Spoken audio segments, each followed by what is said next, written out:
Welcome, everyone, to the DeVory Darkins show. It is November 17th, Monday. Obviously, next week is going to be Thanksgiving. So hopefully you're spending time with your family, or you're planning to. And I think we're going to start off this show by looking at the full picture of what's been happening so far, especially over the past couple of weeks. I think if you guys have been watching me, you guys already know where I'm going. The last couple of weeks, to a lot of people out there, it has been demoralizing. You got a lot of doomers out there.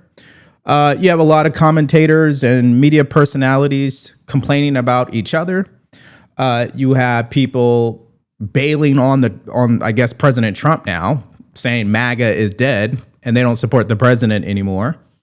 And so what we're going to do in this show today is do something called a thought exercise. Okay, we're going to exercise our thinking muscles. We're going to lean into critical thinking, get away from the emotions. All right. Life is not a sprint. It is a marathon. And so is this administration.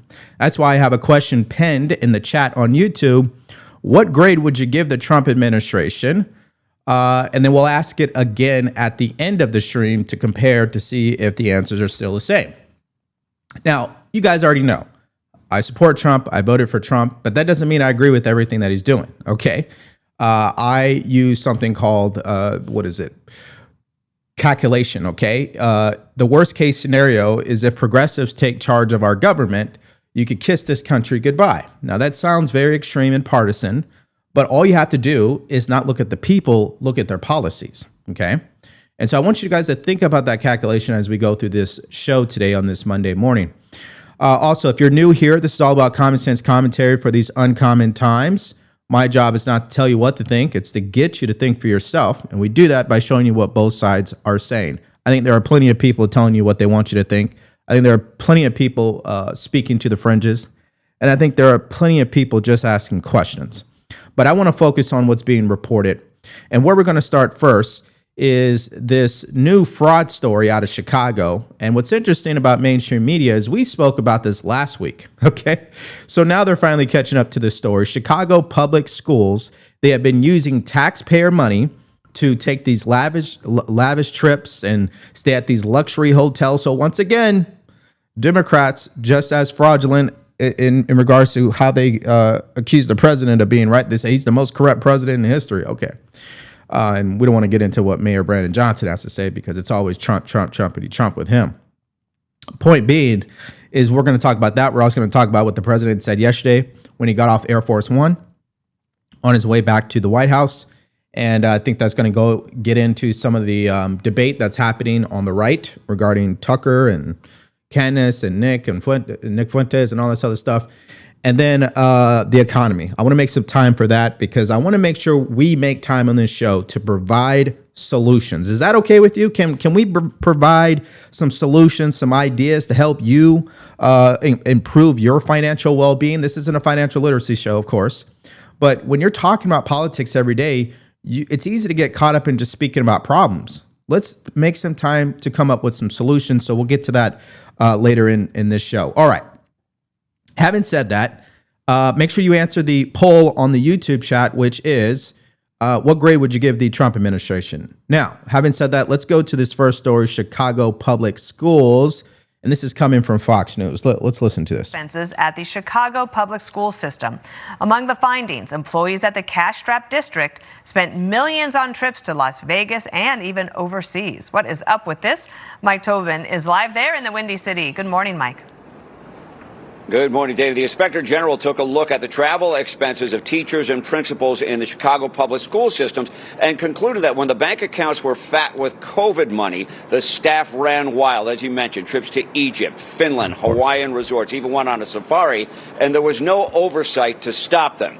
The amount spent on travel in 2021 was $300,000. It jumped up in 2022 to $3.4 million, doubled in 2023, and kept getting bigger in 2024. The report concludes that more scrutiny was put to whether the expense paperwork was done correctly than whether the expenses were excessive. As a result, more than 90% of the traveling employees went over the allowable limits. Oftentimes, lodging and airfare was double the allowable rate. One of the reasons the trips were not rejected is that they were not asking for approval. Of 15 international trips noted by the Inspector General, 12 were never submitted for approval. And then we start seeing wildlife trips, balloon rides, staff staying extra days for personal reasons, and this in a school district that claims a $700 million budget hole. Wow. Yeah, let's pause it right there. So I'm not going to attack the people. Let's just focus on the merits once again. We have people that we elect in this country to represent our best interests. Obviously, in a perfect world, that would happen from the federal government level all the way down to your local level. That's what would happen. Now, I find at the local level, it's more likely to happen that they will do things in the best interest because you really have that face-to-face with them more often than at the federal level. At any rate, we're not even talking about elected representatives. We're talking about an agency that is funded through taxpayer dollars. And they're over here pretty much committing the same level of fraud that we saw with PPP loans. And then you have a mayor who's too busy making everything wrong with Chicago about race, particularly that it's all President Trump's fault, right? President Trump is a white supremacist and he doesn't like black people and he's sending in ICE to terrorize neighborhoods. No, let's get something straight. The neighborhoods have been terrorized economically by illegal immigration. We are now learning they're being terrorized from an educational point of view because the leaders who are in charge of the education system is doing things in their own interest, right? To take these lavish trips and to spend money that they shouldn't be spending money to begin with. So it's interesting, the rhetoric you hear from people in front of a camera where they'll just lie as much as they practically can because there's a certain narrative that is coming out of Chicago, which is let's blame everything on the white man. And once again, this is where, and I'm not saying all black people, okay? I'm just going to target on Mayor Brandon Johnson and the people to his left and right. So you claim you want black people to be prosperous. You claim you want black people to be successful. You believe that black people are oppressed. But the last time we checked, and when we get into the research and the investigation of it all, you are oppressing your own black people through your progressive policies. We know economically doesn't work for them, by allowing illegal aliens to run rampant in your sanctuary city where they're committing crimes and taking up resources. We already heard how the local real estate developers were pretty much committing fraud too by closing down certain schools and opening them up to house illegal aliens. And in the end, they never housed them. They took the money and ran. I mean, we can go on and on. There is a fraud story after fraud story when it comes to Chicago. This is why I wanted to lead with it today, because this is the other side of the story you're not going to hear, okay, from mainstream media, let alone outlets that lean left. They're not going to talk about this. They're going to champion this rhetoric that Chicago is a victim. And that's why the mayor needs to reach out to the United Nations because it's a crisis. No, he is the source of the crisis. That's why he has a low approval rating, okay? His highest approval rating is in the 30s. He has a lower approval rating than President Trump. Let me say that again. He has a lower approval rating than President Trump. Okay, let's continue. We do need more special ed teachers, but if you can think about the fact that $7.7 million in wasted taxpayer money for balloon rides and looking at giraffes and elephants could have gone to hiring 100 of those special ed teachers. These are the questions that we need to be asking. Upon release of the Inspector General's report, Chicago Public Schools froze all overnight travel with this statement. This measure reflects our continued commitment to responsible financial stewardship and to prioritizing resources that directly support classrooms and students. As far as performance, less than half of 3rd to 8th graders are reading at grade level. Less than a quarter are proficient in math. Dana? Mike, it sounds like there might be. That last point is what kills me every time. Let's not even get into, generally speaking, the state of our educational system as it is compared to other countries. The system continues to fail children. You know, if you think about it, listen, this is not a religious show, of course, but if I was the devil, the way that I would make sure that a society falls or starts to depend on my way of doing things, which is from a point of view of corruption and destruction of society is I would target the children first. I would go after the children when they're young, and I would infect their minds with negative ideas. How do I do that? Well, I got to get into the minds of the educators. Then I got to get into the minds of the leaders. And what are the ideas I would get them to start entertaining? Ideas that question people's gender, that question science, that questions religion, that questions their state of being in a sense, that starts to question whether or not the sky is blue. I mean, this is how ridiculous it has gotten. And so these educators, because they don't want to hurt any feelings, they push this stupid stuff to children, and now children are confused. So they're already struggling to get a good education. Then you throw in this ideology stuff, and now they're supposed to actually be smart. We're confusing them more than ever in history. Yeah, so they're not going to be able to read. They're not going to have those skills they need to be successful in today's world. Soft skills, being able to communicate, look people in the eye, shake their hand, have a conversation, smile. These are things they're losing out on because they're being affected by all these negative ideas. This is why I'm a huge proponent that not only should education return back to the state, but the communities need to get more involved. Parents need to be more involved. They should have a larger say than the people running the actual school. Because in a sense, these teachers and these educators should be facilitators, meaning they're not the ones that should be really making the choices about what's being taught. It should be the parents.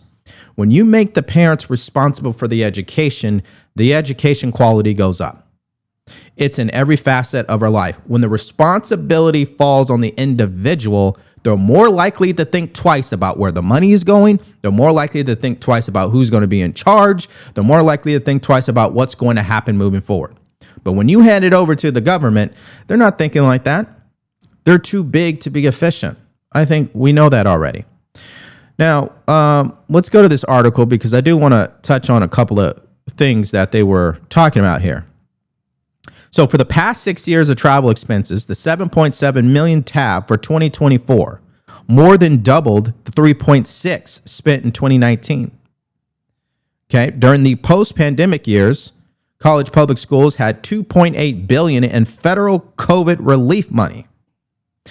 See, this is what the problem is with the federal government and why we have record inflation now. Listen, you're going to continue to hear the Trump administration until they fix their messaging, talk about, hey, we have brought inflation down. No one cares about that, okay? What they care about is how far is my money going? You can thank the Biden administration for ruining it for everybody. Now, I probably shouldn't say everybody because the people who truly benefited under the Biden administration are technically the billionaires that Democrats rage against. Isn't it fascinating that one of the largest wealth transfers in history occurred under Democrat control? Think about how many people got rich because of COVID money. How many people got rich because of the inflated values of stocks? There's no going back unless, and you guys know what I'm going to say, unless we get a recession in this piece, but I don't think that's going to happen. All right, let me keep going here. Anyways, we know that some staff went on trips without the approval of the CPS, staying in luxury hotels and booking expenses, plane tickets, et cetera, oh, look at this. This allowed abuses to occur, including one teacher, 4,700 week-long trip to a luxury Hawaiian resort for a 4-day professional seminar. Okay.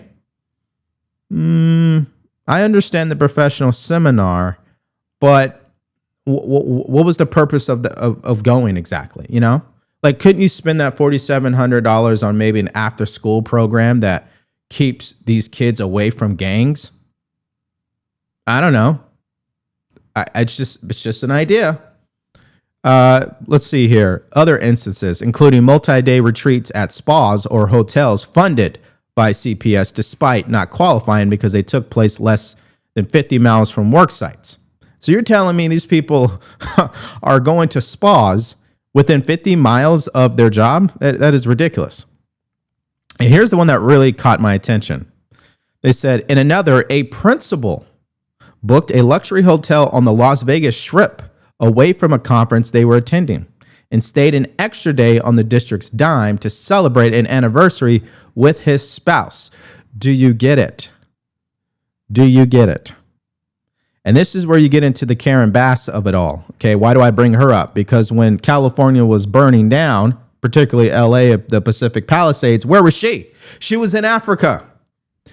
Okay, let's read this. There were lapses in oversight of international trips as well. 8 CPS schools booked 15 overseas trips to Estonia, Finland, and South Africa of, quote, questionable value, though a single travel agency that, while an approved CPS vendor, does not have a contract with the district.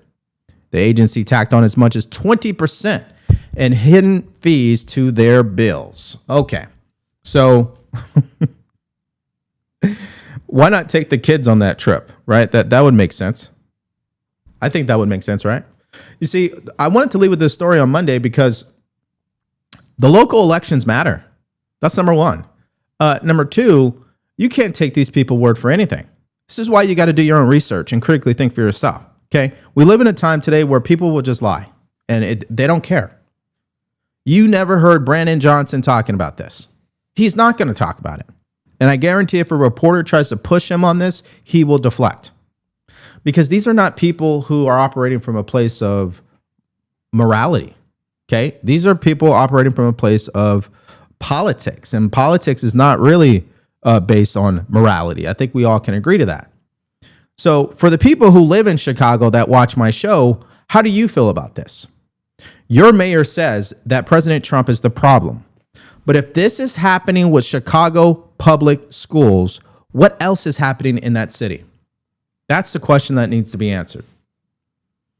All right. Before we move forward, let's hear from you guys. Let's see what you guys have to say about all this. We're on Rumble right now. Shout out to Rumble. Thank you guys for joining me.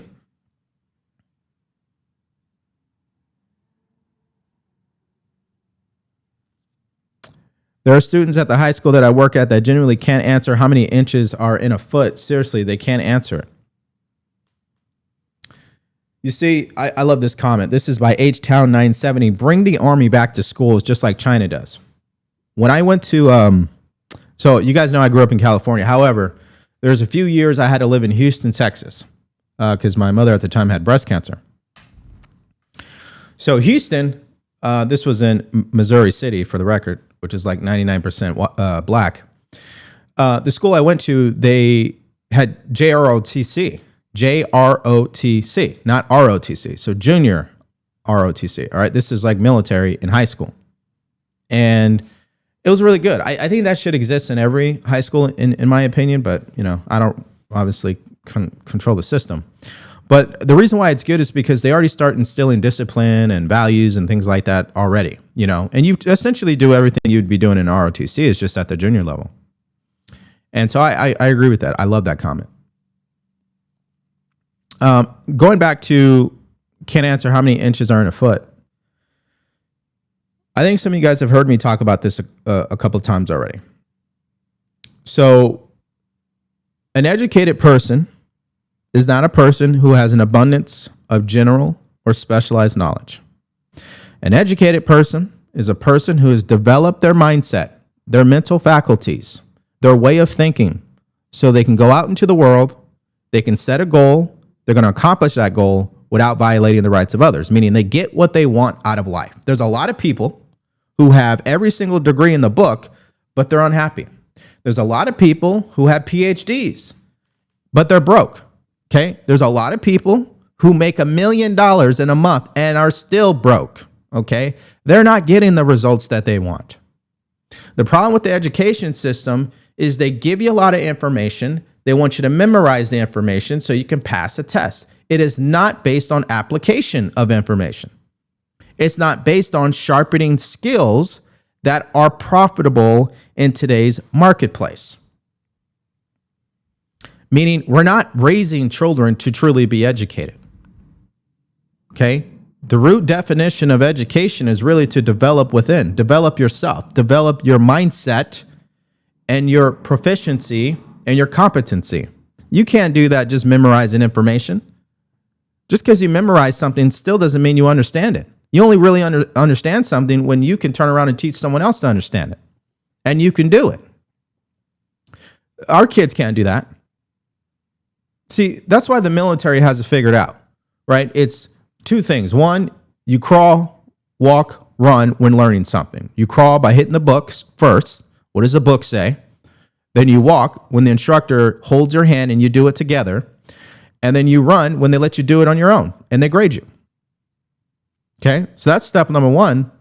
And then, step number two is that the military wants you to do it. They want you to be it, not just memorize it. Okay, and it's all through something called constant space repetition. It's what's missing in education. We're wasting our children's time. We're wasting Gen Z's time. These people in universities. I put it up on my X or on my Twitter the other day, which was a response to Steven Crowder and some things that we'd like to see change in our country. Let me show it to you guys here. Okay. So Steven Crowder put cut foreign aid, Israel included, deport illegal aliens, halt H-1B program and replace, cut all entitlement rife with fraud, audit and replace remaining entitlements. I put reform universities by mandating 2-year degrees with specialized training classes, then mandate trade schools in every one of these universities, and then prosecute businesses who support illegal immigration. Let's go back to number 6. Why are degrees 4 years to begin with? Has anybody ever asked that question? This is why I'm a big proponent of first principles thinking. You got to go back to the root cause of everything, okay? Our education system has programmed us to believe that a person needs a 4-year degree before they get into medical school. That is a joke. You don't need a 4-year degree to do that. You don't need 4 years of wasting your time learning stuff that has nothing to do with medical school or engineering school or being a lawyer. You don't need any of that. It's fascinating. That's what I said. For the people that can go out there, and by the way, just as a business owner, I don't care how many, or how big your resume is or how many things you've done. It's always going to be about your ability to get things done, results. You got people who've never gone to college, can barely even read, and can get better results than the person who did. I'll move on here, but my own personal example of this is that DeVory was never an A+ student. DeVory was a C student at best. I think there was a couple of classes where I got a B. There was semesters in college where I literally got a couple of Fs. Okay? I failed the class, had to take it over at least twice. I've never been good at school. But if you were to say, hey, DeVory, I need you to solve this problem and figure this out, yeah, that's who I am. So that's the disconnect in our education system is trying to pump information into the minds of young adults. That's not going to help them. What's going to help them is teaching them how to use their mind to gain information, but apply that information in a proficient way. You can't do that just sitting in a classroom all day spewing off opinions. You do it by doing it. That's why every entrepreneur will tell you going to business school is a waste of your time. Go start a business. All right. Let's keep moving here. Let me check in on YouTube and then we'll go. I want to shout out to you guys. Let's see here.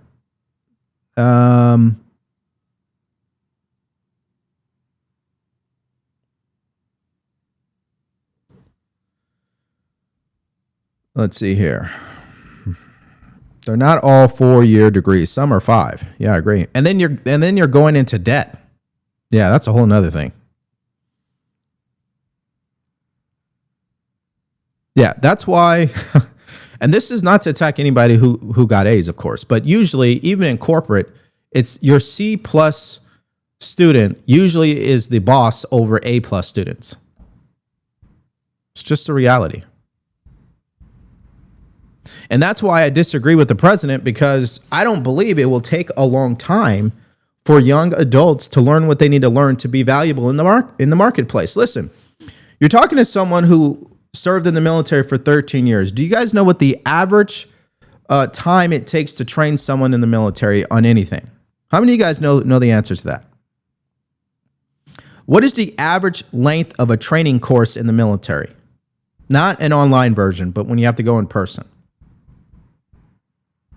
Just give me a range. Do you guys think it's less than 30 days? Do you think it's between 30 and 60? Do you believe it's 90 days, 120 days? What do you guys think? And we're talking about people joining the military that they barely even know their name. They don't even know what left or right is, okay? But within a certain period amount of time, they become proficient at what they were trained on. Now, my people who obviously served in the military, they already know the answer. The answer is 6 to 8 weeks. So I always say 60 days. In 60 days, when you remove somebody from their comfortable environment and you place them in an environment that every single thing they're doing, every single minute is about training them, within 60 days, they'll be good and ready. That's why I absolutely disagree with this idea that we don't have the time, the resources, or the people to get young adults up to speed to fill these jobs. That is a complete joke. It's our education system that has created the bottleneck. Okay? We're jacking around with people's time. They're going into debt. They're taking classes that have nothing to do with being anything. Let's cut all the fluff and get to the bottom line. Now, I'm not saying it won't take someone still in that scenario a few years to become an expert, right? We know that some people believe it takes 10,000 hours or 5 years or whatever. Of course, there's no way to fix that. But why still waste their time with 4 years? Right? I mean, again, how long does it take someone to become an electrician? Not long. They may not be the best electrician in the world, but they can learn the skills needed that when someone says, I need to call a handyman because my fuse went out and I don't know what I'm doing, like they could call someone like right now. And that could be fixed within a matter of 10 minutes, maybe 30 minutes. And you would get paid within that 30 minutes more than getting a 9 to 5. All right. I'm going to stop because I'll just keep going. But I think you guys are getting what I'm saying. All right, let's keep moving here. Now we're going to go to what the president had to say yesterday. We're talking about this whole Tucker Carlson and Nick Fuentes. You guys already know. Tucker interviewed Nick. Then Tucker was being interviewed by Megyn Kelly. And then she brought up the idea about why did you have him on? And people didn't like it. And you had all this pretty much two positions overall, which is like one side's doesn't like Tucker anymore because they feel he's changed his messaging and now he's platforming somebody like Nick Fuentes and he sounds like he's critical of the president and so he's no longer MAGA. That's one side. And then you have the other side that's like, no, Tucker can interview anybody that he wants. I don't care. We don't care about Nick Fuentes. He can say whatever he wants. It's free speech over here. And what I continue to see is the people who believe that, they're more likely people who are like, I want to hear everything and take what I need. They're not looking at the people. They're just looking at the message. That's what they care about. And the people that don't agree with what Tucker's doing, they're more focused on the person because he's changed in their eyes. So having said that, let's hear what the president had to say. Had some great interviews with Tucker Carlson, but you can't tell him who to interview. I mean, if he wants to interview Nick Fuentes, I don't know much about him, but if he wants to do it, get the word out. Let him, people have to decide. Ultimately, people have to decide. The mayor of New York, I will say, would like to meet with us and we'll work something out. But he would like to come to Washington and meet, and we'll work something out. We want to see everything work out well for New York. You yourself had dinner with Nick Fuentes at Mar-a-Lago a few years ago. What role should he play in the conservative movement? Well, I didn't know he was coming, and he was with, as you know, somebody, Kanye. And Kanye asked if he could have dinner, and he brought Nick. I didn't know Nick at the time. And he did. He came, and along with a few other people. He brought a few people with him. Meeting people, talking to people, like for somebody like Tucker, that's what they do. People are controversial. Some are, some aren't. I'm not controversial, so I like it that way. Okay. Of course, he would say that. Now, before I give you guys my analysis on what he had to say, I want you guys to listen to this message from today's sponsor, American Financing. All right, so I have a question for the homeowners out there, and this is pretty serious. What if you could delay your next 2 mortgage payments? I'm talking about putting in that money back into your pocket while we head into the holidays. Well, you could do that if you call American Financing today, because if you're feeling stretched like all the other Americans out there where they're putting expenses like gas and bills and gifts for the holidays on their credit cards, you know the interest rates are insane. They're in the 20s and 30s. That's why American Financing can show you how to take your home's equity, pay off that debt with an interest rate that's in the low fives. And their salary-based mortgage consultants are saving people just like you every single month on an average of $800 a month without any upfront fees. So call today before it's too late. 866-890-9392, 866-890-9392, or go to americanfinancing.net/DeVory. Okay, we're going to get to some economy stuff at the end of the stream, by the way, so we'll circle back on that. Okay, so the president is doing what he does best, right? These situations turn into drama. Then they start to escalate. People start fighting with each other. And then finally, the president gets around to having a reaction to it. So, listen, just so you guys know where I stand, I don't care who interviews who, okay? At the end of the day, we have to understand this industry.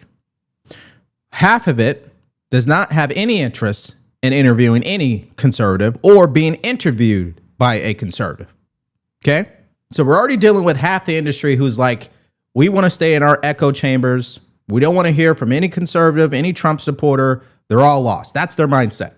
That's why you're not going to find historically conservatives being allowed on ABC, on CBS, unless they're interviewing a politician, by the way, because it's part of, every Sunday they always do these interviews. But at any rate, you're not going to find conservatives on CBS Morning, right? Being able to promote their book. Okay, for example, Scott Jennings, you're not going to find him on CBS or ABC. They're not going to interview him because there's a blackout. Okay, so I want you guys to remember that, because as we are on the right, complaining about who's able to be platformed, who's interviewing who, let's not turn into the left here and start being the police about who can platform who. Because at the end of the day, just be consistent, okay? So if your mindset every time has been, I'll interview anybody, then be that person. If your mindset is, there's only certain people I want to interview, then be that person.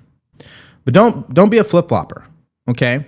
And if you're out there as a viewer who likes to listen to all these podcasts and you're upset that Tucker interviewed Nick, you're wasting your energy, okay? Tucker's going to interview who he's going to Tucker. We're talking about a man who sat down with Vladimir Putin in Russia, a man who was, kind of, I guess, I'm not going to say the word was celebrating, but was kind of, I guess, trying to explain how grocery stores in Russia were better than ones in America, okay?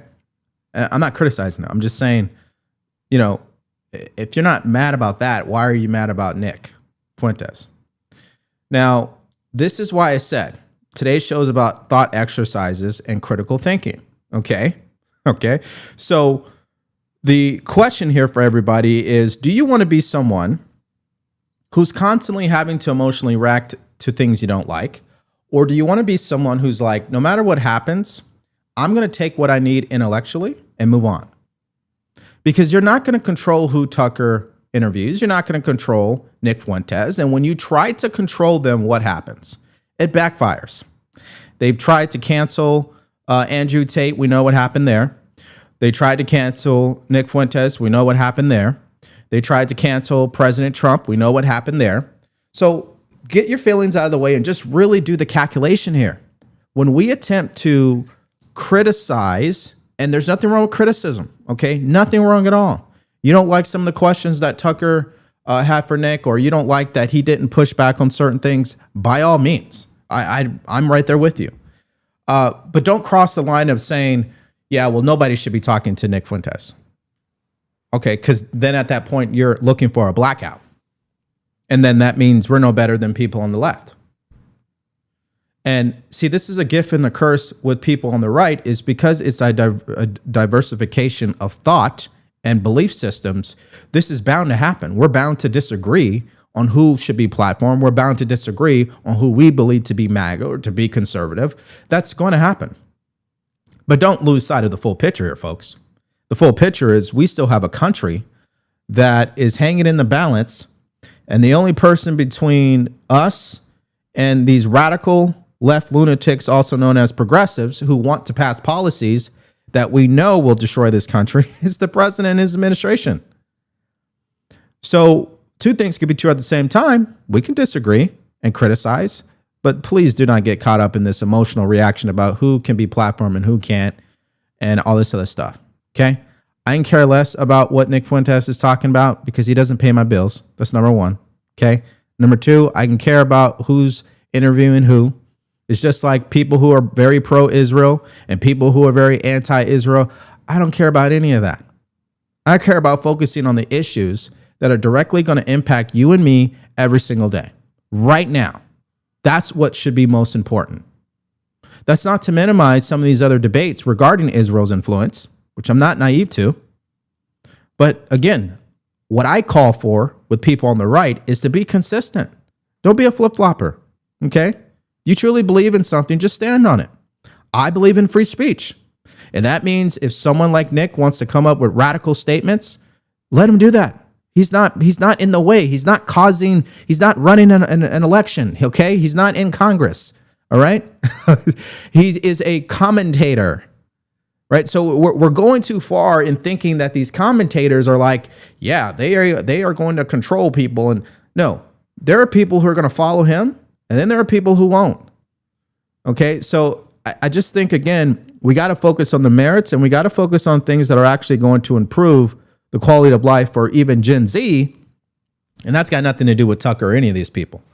So we were just on the Tim Pool podcast last week, and he was saying that we're wasting too much time arguing with each other about who to platform instead of focusing on how we're going to help each other with solutions.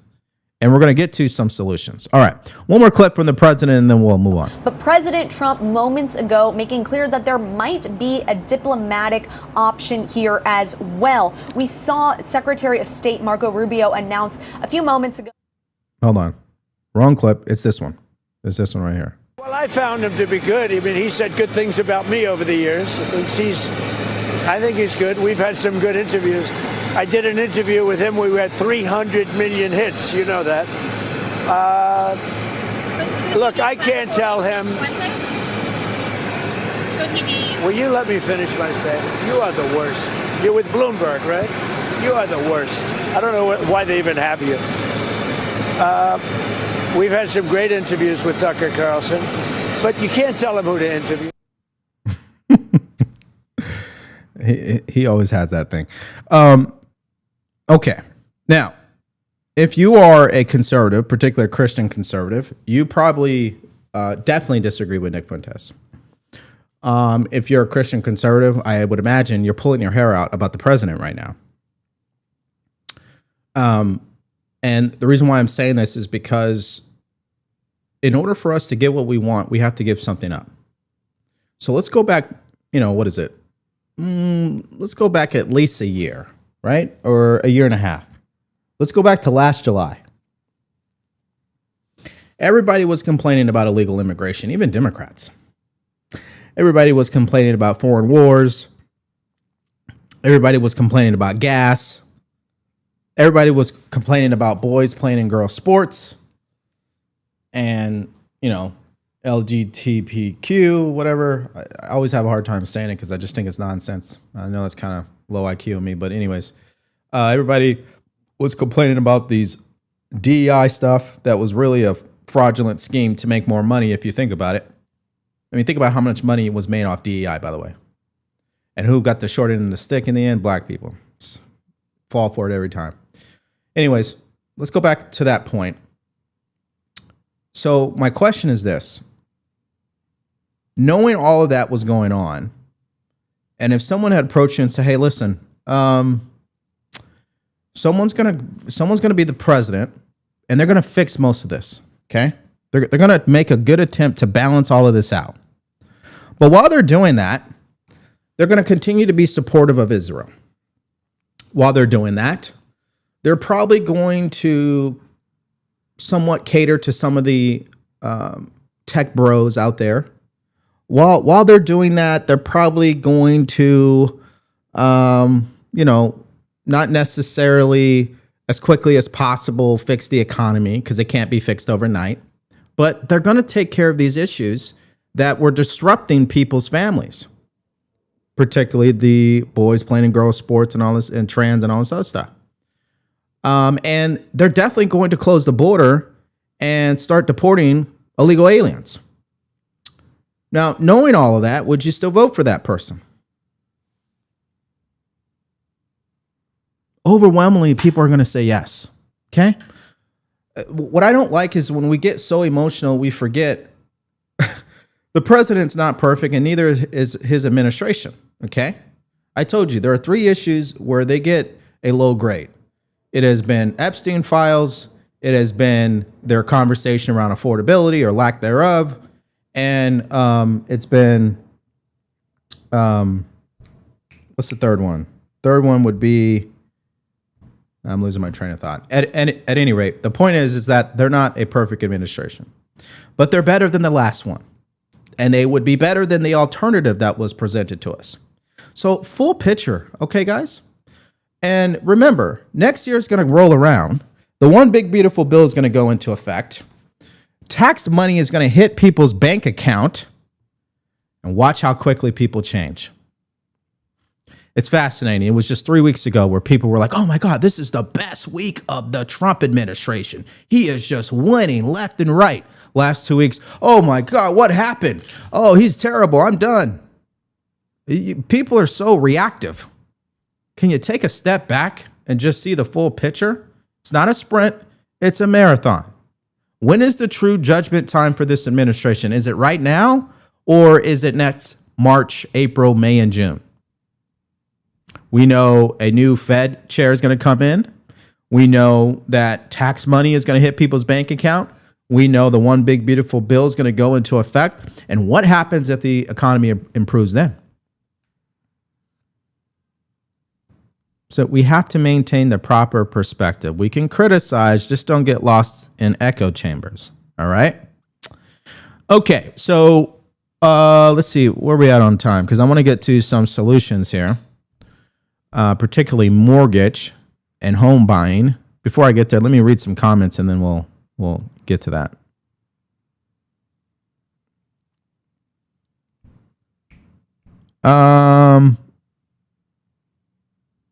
People are too emotional, DeVory. I totally agree. And and you know what's fascinating is ultimately, especially online, the left and the right, they're the opposite of the same coin. Okay? So you can find where conservatives are literally doing the same thing progressives are doing, just in a different way.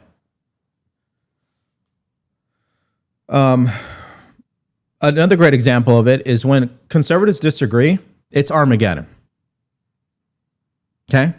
All you have to do is read people's posts on X. I mean, once someone disagrees, it's like, oh, you're an idiot and you should be thrown out. And I knew you weren't a Trump supporter and all. Like, bro, what are we in high school? Just because somebody criticizes the president doesn't mean they're anti-Trump. Right? Or it doesn't mean, oh, I've given up. No, if someone's given up, they'll say, I've given up. Okay. Okay. Let's come on now. And again, when people go to vote in the midterms next year, they're not going to be thinking about like 80% of this stuff. So that's why the last 2 weeks has been a great reminder not to melt down, not to be demoralized, not to complain about every little thing, but to say, hey, we need to refocus to what's going to actually help us win.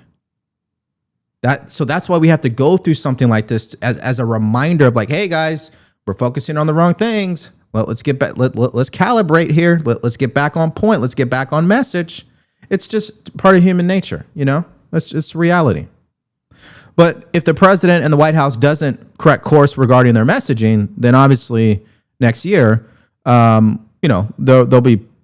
I mean, I think at that point we can really start screaming. You know what I mean? But right now, it's before the holidays. People are going to check out, and we know the way news works. We'll be talking about one thing, and then next week people have already forgotten it. So just keep that all in perspective. All right. I'm just looking at a couple of comments here. Yeah, gas is still going to be high in California. That has nothing to do with the president. That has everything to do with Governor Gavin Newsom, or as some people like to call him, New Scum. I had to say it. All right. Don't get upset. All right. I think it's good. Okay. Let's get into some solutions. First, I want to play this clip from Kevin Hassett because I think this is good.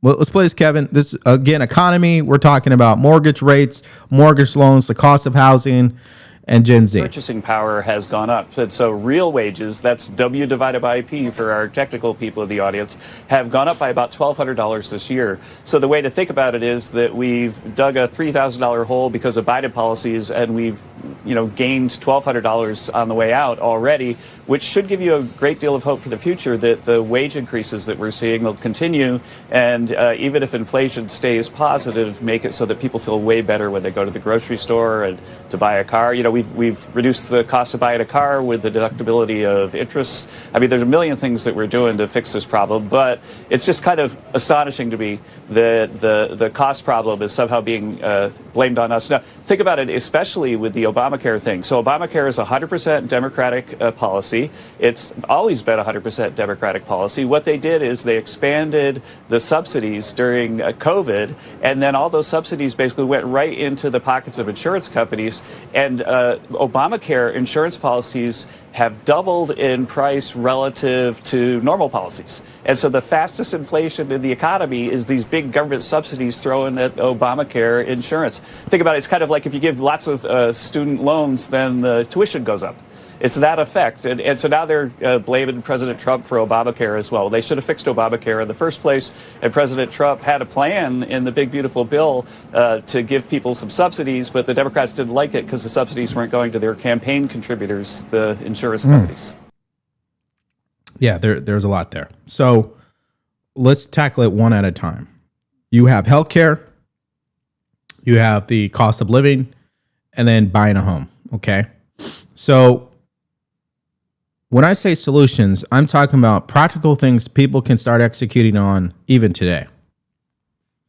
So let's talk about home buying. Okay. So I think step number one is we have to set the right expectation. I find most of our frustrations as American citizens is because we're operating with the wrong expectation. Either we have the wrong expectation regarding business as an entrepreneur, we have the wrong expectation as it pertains to home buying, we have the wrong expectation as it pertains to finding a career, or even our politicians. So we have to set the right expectation. So, DeVory, what is the right expectation for home buying, particularly someone who is Gen Z? Well, right now, the expectation should be if you really want to purchase a home, then you have to be willing to do what is required to make that happen. And what's required is maybe moving to a different area.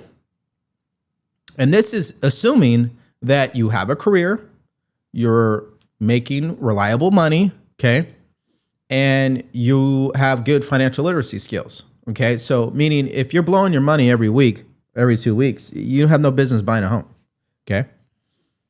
And this is not to attack Gen Z. I just don't think Gen Z mentally, especially men, are even prepared to buy a home young. I think they are so far behind. And the best way to explain it to you guys is this. Take an 18-year-old of 1960 and compare that 18-year-old of 2025. Difference in maturity is vast. The world was different back then.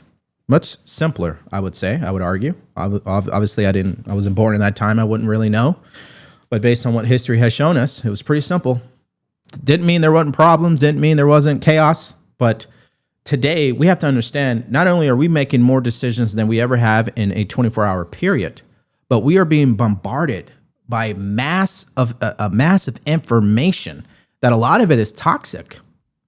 So when people are hitting the age of 18 years old, I mean, they are just, it's unrealistic to think that they're going to be thinking like a person who was 18 back in 1960. So that's why I said we have to set the right expectation that for particularly men, I don't think you should be thinking about buying a home when you're 18. I think you should be focusing on developing yourself mentally, emotionally, spiritually, and then gathering skills. And you do that by saying the word yes to every single opportunity that comes in front of you. And then as you go along, you turn 21, you turn 22, you turn 23, you start realizing, oh, this is what I'm good at. Right? And you continue to collect skills, you continue to make good relationships, you continue to maybe hop from one career to the next. That's fine, because you're always leaving with something. Now, when you're later into your 20s and you're much more mature, then you're really prepared to make better choices. I think for someone who's 20 to 29, the big thing they got to do is just stay out of trouble. Like trouble financially, like don't run up credit cards, don't take on massive debt. Trouble would be don't get in trouble with the law, right? Things like that. Just keep furthering yourself, keep developing yourself. Because once you get to 30, that's when you start seeing the people who were doing that and people who weren't. And the interesting thing is this: when you get to 30, it's a small selection of people, in my opinion, that are in their 30s right now doing the right thing because they were doing the work in their 20s. And so from a competitiveness standpoint, there's not competition out there. There's an abundance of opportunities. But I think the younger generation needs to be taught differently because the economy is different. They could still thrive in this economy. They just have to approach it from a different way and also have the right expectation. Okay? So let me give you guys an example. Let me show it to you. Let me show this to you guys. I think you guys will love this. So look at the price of these homes. This is today, by the way. You have a $250,000 home in Georgia, 3-bedroom, 3-bath. You have one in North Carolina, $260,000. You got another one, $169,000. Okay. I don't know what the condition of these homes. Obviously, you have to go in person. But because social media has made people feel like buying a home is impossible, you forget that there are so many areas of the country where it is affordable to buy a home. Now, the pushback is going to be say, well, DeVory, nobody's making any money in, what is this city? In Ackworth, Georgia, or Fayetteville, North Carolina.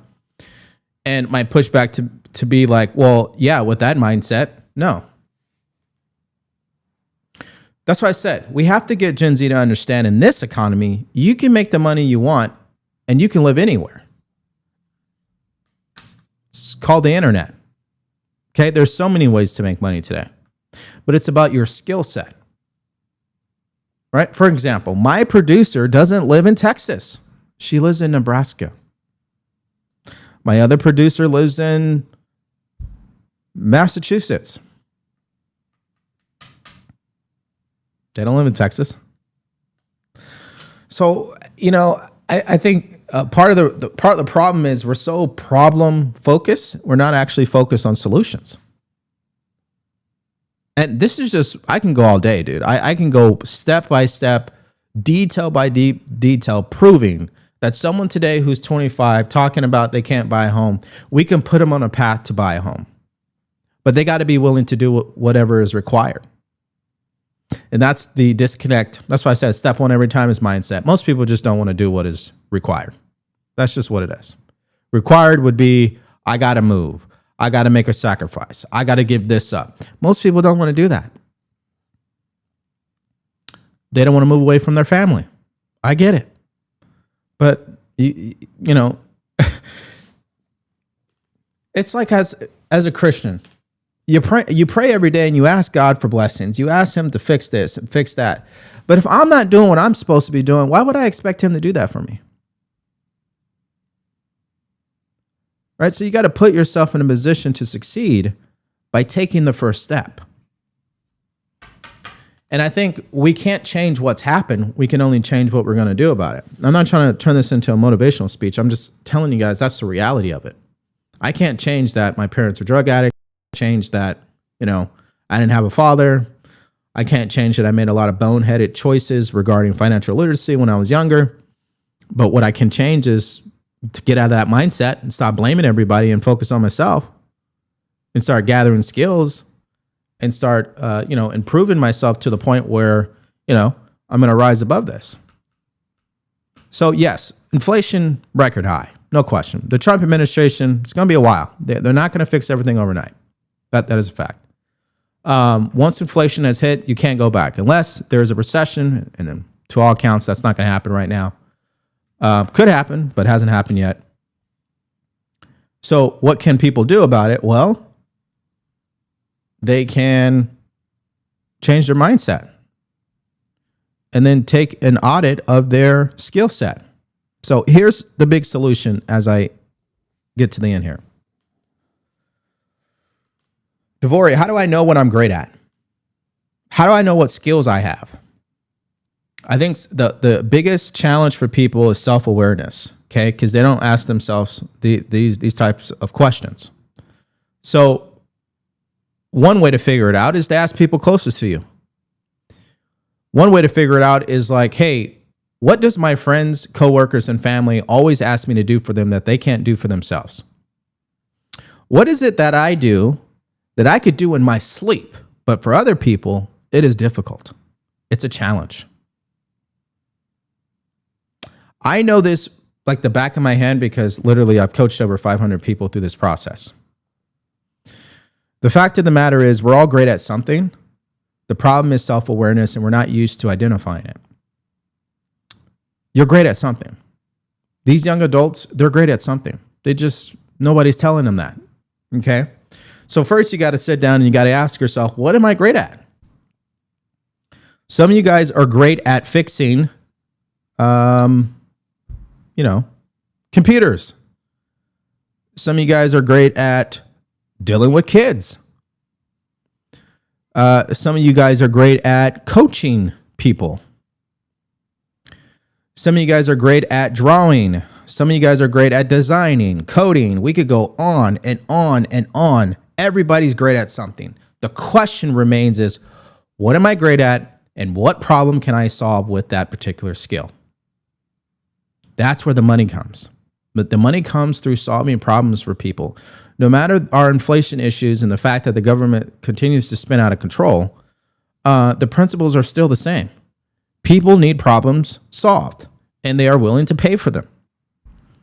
And that doesn't mean you need to become Elon Musk. No one needs to be Elon Musk. You need to be yourself. Okay? And you don't have to be like, hey, I'm going to cut everything off right now and go into business. No, just do both. Keep your day job and then do this stuff on the weekends and when you're off. Okay? So let's go through it. I, DeVory, have always had this talent of being able to, everybody always tells me I'm very soft-spoken and I'm very like level-headed. And so it gives me the ability to connect with people when we're really talking about something that is intimate or, I just have the ability to coach people. That's really what it is. I have the talent to teach people in a very simple way, to break down complex issues and articulate them in a very concise way. A lot of it has to do also with the military because I was an instructor in the military, so it's easy for me to speak to people and I don't get nervous whatsoever. So that is a gift, that is a talent, that is a skill I have. I also am lucky that I have the skill of computers.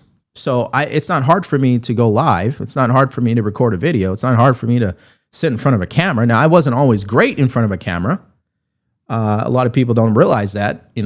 I remember COVID, the task that was given to me from my mentor was to go live every single day and post it on social media. Say and speak about something positive every single day. I did that for over a year. And they're all still there. They're on Facebook. They're all still there.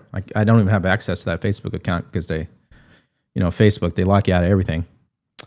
Really quickly, before I wrap up here, this stream is about to get rated on Rumble. So as a heads up, the quartering is coming up next. And if you still want to stick around, we'll be here for the next 5 minutes. Okay, so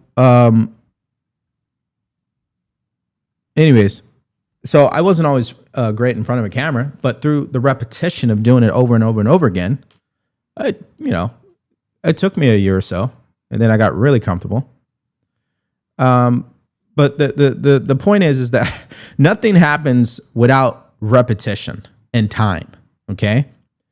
So I took those skills, I took those gifts through repetition. I got great in front of a camera. I started to coach people, and fast forward, I started doing the show, and that's why I've been very great and successful, because I'm solving a problem for people. The problem right now in politics is everybody's so divided. Everybody's so partisan. There's too much tribalism. There's not enough people saying, hey guys, my job is not to tell you what to think. I'm just going to show you what both sides are saying. You make up your own mind. I have an opinion. I have a bias. That is true. But I want you guys to disagree with me at times. I get things wrong all the time. I don't mind that. There's nothing wrong with that. And I think if both sides can get back to that, we're going to find a lot of common ground. Right now, we got people believing there's no common ground. There's plenty of common ground. There's plenty of things to agree on. We may disagree on how to get it done, but there's plenty to agree on. The problem is we've thrown all of that out the window because people are so emotional today. And you could thank social media for that. So I'm solving a big problem for people right now, in my opinion. And that's just a personal example. Okay. My wife, she has a zero waste online e-commerce business. It's called Love of Earth Co. Love of Earth Co. You guys can go to the website. It's really nice. She sells a lot of zero waste products like non-toxic soaps and lotions and household items you can use around the house, things like that. And she solved a simple problem. There's a lot of people who want to find a non-toxic way of using soaps and lotions and things like that and conditioner bars without having to go down to Target and get stuff that they know has a bunch of crap in it. And they want to get it in a very easy and affordable way. She solved that problem. It's that simple. And she's great at it. She loves it. So, and she does it from home. She stays at home, takes care of our son. Amazing woman, amazing mother, amazing wife. So listen, I want to spend this time to at least make a part of my show solution oriented, because I think there's too much doom and gloom going around without people actually telling people what they can do. If you are a young person out there, I guarantee you are good at something. The question is, have you identified it yet? And if you have identified it yet, the next question is, what problem can I solve for people with this particular skill? What problem can I solve for my neighbor, my community, people I know, people I've seen with this particular skill? In some cases, you've already solved the problem for yourself, right? And then the next step is like, okay, what can I do to just, for the weekend, what can I do to start solving that problem for people? And it's that simple, guys. It's going to be hard because mentally you're going to be like, I'm scared. Who am I? Excuse me. Who am I to do this? You're going to face some imposter syndrome, of course. You're going to probably feel nervous because you've never done it before. That's all normal stuff. That's because you're stepping outside of your comfort zone. If you're not outside your comfort zone and you don't feel that way, chances are you're not growing anyway. So, that's all to be expected. The point is, the more you do it with repetition, the easier it becomes and the more normal it feels. Okay. So any person out there, it doesn't matter if you're 60 years old or you're 20 years old, the principles are still the same. You guys don't need to feel demoralized about what's happening with politics. You should be more focused on what are you doing in your life right now to continue to advance and move forward, and to expand. And so that's, I just want to make sure I share that with you guys on this Monday morning and to lift up your spirits. Okay. I'm not telling you everything's perfect, but what I am telling you is that things are still moving in the right direction. And the focus ultimately needs to be on what's happening in your own home and what you're doing about it. That's got to be more important than anything else. And what these people are doing in Capitol Hill, that's not, we can't do much about that right now. But what we can do is stay aware, which is what we're doing here on the show, and then vote accordingly in the midterms next year, which means we need to show up as conservatives. And I think just getting ahead of it, there's no question. We already know what's going to happen. Okay. Which is one, either Republicans aren't going to show up as they normally do during the midterms. So that means we'll lose. Two, if things don't improve or things don't get better after next spring, people will just say, screw it, I'm not voting for the GOP, which means Democrats will gain power. Or three, we just accept the fact that no matter what, we cannot hand over power back to Democrats. And why is not because they are a Democrat. It's because the progressive wing of their party has gained more political leverage over the party. There are more moderate Democrats not seeking re-election. And there are more social, what do they call it? Democrat socialists who is getting elected. And you have these other Democrats who are going to start mimicking what Zohran Mamdani and Katie Wilson just did. So AOC will probably replace Chuck Schumer. So you guys got to do the math on that. Do you think someone like her, and we're not talking about people who are flip-floppers. We're talking about people who believe in this stuff.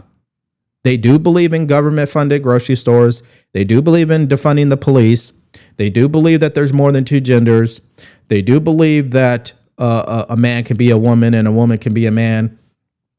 They believe in a lot of toxic ideas. And at least they believe in them. I'll give them credit. They stand firm in what they believe in. But you guys got to do the calculation on that. You really want those people in charge? So that's why my question has always been, what line does President Trump need to cross for people to say, you know what, I'm not going to vote for him anymore, and I'm okay with progressives taking over? Okay. All right. Let me see if there are any questions, and then we'll wrap up.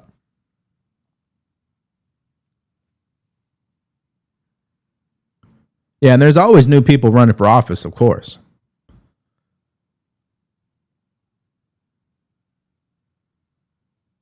Here we go. Ice Quartz 2 says, love your message. This is on Rumble. Love your message of hope with actionable items. Your message of how to create success is very much needed today. Trump cannot do everything for us. We have to do it for ourselves. Stop being a victim. Exactly. Let's see here. We've got... Yeah, see, we already have people in the chat giving solutions. This is amazing. Let's see here. Panic sales. Exactly. See, that's why I've already accepted the reality that, you know, DeVory may not become a Candace or a Tucker or any of these people, because I don't find value in being or panicking about things all the time. Because, and I'm not saying, you know, they panic over every little thing. I'm just using them as an example of how big they are. You know, I don't know. That's not really up to me. You know, that's more God. You know, if I end up being, you know, one of the biggest people in this space, then that's God's work. That's not really up to me. My focus is more just trying to maximize our potential here with this show. Anyways,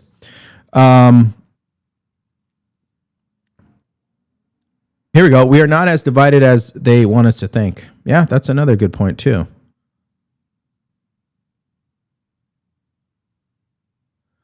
Here's a good one. DeVory, you're absolutely correct. My grandma used to say this: can't, never, could, tell it tried. That's interesting. Yeah. Create more value than you consume. That's a good one right there. Yeah. All right, we'll go to YouTube, and then we're going to wrap up here. Let's see here.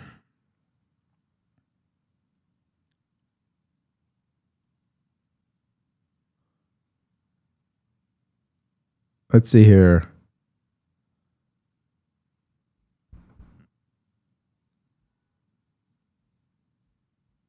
Tons of good stuff. Hopefully continue to focus on Americans, get rid of many foreign work visas, cancel, deport many, and I mean many of these Chinese student visas. Yeah, I just, you know, I think this is getting to a hill I am willing to die on. I just don't believe Gen Z is not capable. I believe they're just as smart. I believe our population is smart. I just think we are we are distracted. I don't think we became the greatest country because we're dumb. I just don't believe that. I don't care what your skin color is, what height, what age. I think we are all just as capable as anybody else in this world. I just think our leaders, our representatives, and some of these institutions have clearly failed us because they pretty much sold us out for money. That's why I said, at this point, you got to take things into your own hands.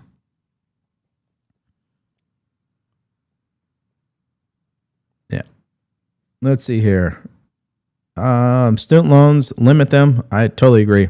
I think, and listen, I would go a step further. I would say the only way a student can get a student loan is it has to be for a degree that is either trade, it's for a trade school, or it's for a career, meaning you can only get a loan if you're going to law school. You can only get a loan if you're going to medical school, if you're going to be an engineer, a scientist or something like that. If it's not that, you're not getting one. You're not going to get a loan because you want to study, what is it? You guys give me an example. What is a degree that you guys find to be meaningless that people are going to school for? It shouldn't be for that.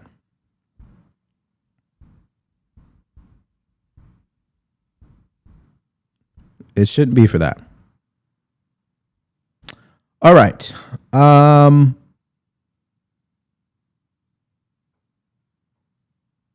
me scroll up here.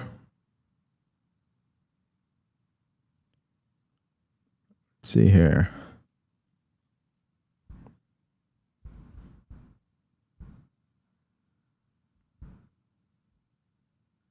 We're working all the time. It takes time to vote. It should mean something.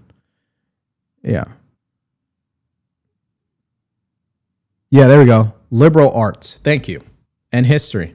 You should never get a student loan for that stuff. That should be an automatic denial. That shouldn't even be an option. And the fascinating thing is the people who benefit off these student loans is clearly the banks and the schools, but not the actual student. So that needs to get changed too. Right? That needs to change too. Yeah, African American studies, gender studies, pull it all in there. No. I'd rather give student loans out for people going to a trade school because I know that gives them a skill that they're going to be able to make some money off of and provide for their families and be someone who's solving real problems for their community. So it's either white collar jobs, blue collar jobs. Let's get back to actually encouraging people to do that. And then making it easy for them to do it.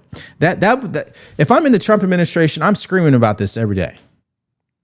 Hey, president, go out there and start talking about this stuff. It's clear what their strategy is. Year one is all about foreign policy. That's what it seems like to me. And I think it's because they know whatever changes they need to make with the economy, it ain't going to happen this year. It's all going to take time. So maybe that's why they were so focused on foreign policy. But at any rate, next year is going to be all about the economy and domestic issues.